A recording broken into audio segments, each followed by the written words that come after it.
Halo semua, di sini kami akan menjelaskan tentang indera pendengaran. Tahukah kamu apa yang dimaksud dengan indera pendengaran? Indera pendengaran yakni salah satu dari panca indera manusia yang berguna untuk mendengarkan. Kita dapat merasakan indera pendengaran ini melalui telinga. Maka disimak baik-baik video ini ya. Bagian-bagian telinga.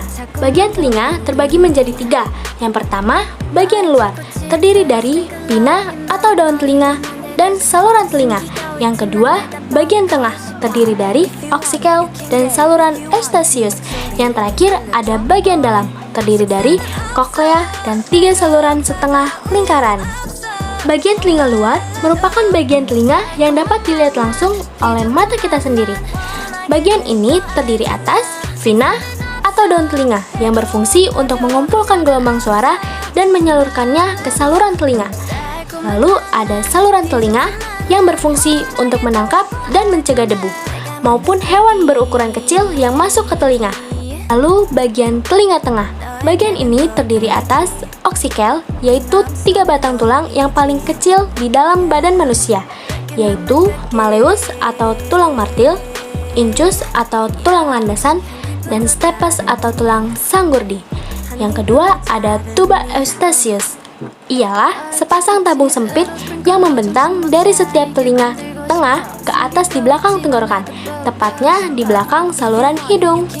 Yang terakhir ada bagian telinga dalam. Bagian ini terdiri atas koklea, yaitu bagian yang penting bagi fungsi pendengaran.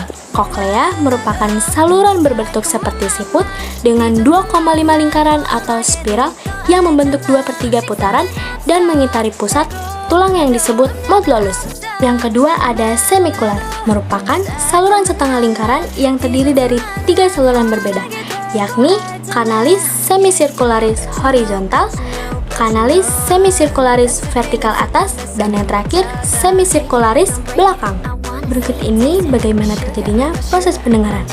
Proses mendengar diawali dengan suara yang ada di sekitar, berupa getaran atau gelombang yang ditangkap oleh telinga bagian luar. Getaran ini akan diteruskan ke saluran telinga sehingga memberi tekanan atau pukulan pada gendang telinga.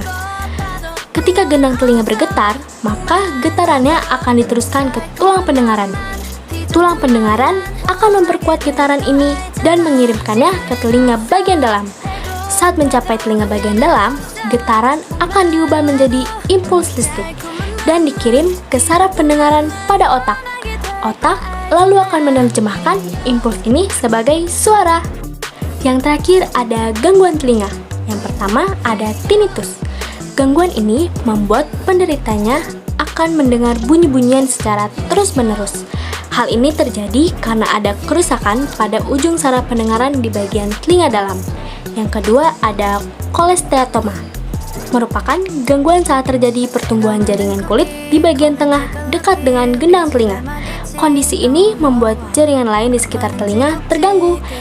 Sensitivitas pendengaran pun akan menurun. Yang terakhir ada labirinitis, yaitu peradangan yang terjadi di bagian dalam. Peradangan ini disebabkan oleh bakteri atau virus. Oke, sekian penjelasan dari kelompok kami. Semoga apa yang kami sampaikan dapat dimengerti dan dipahami oleh kalian semua. Terima kasih dan sampai jumpa.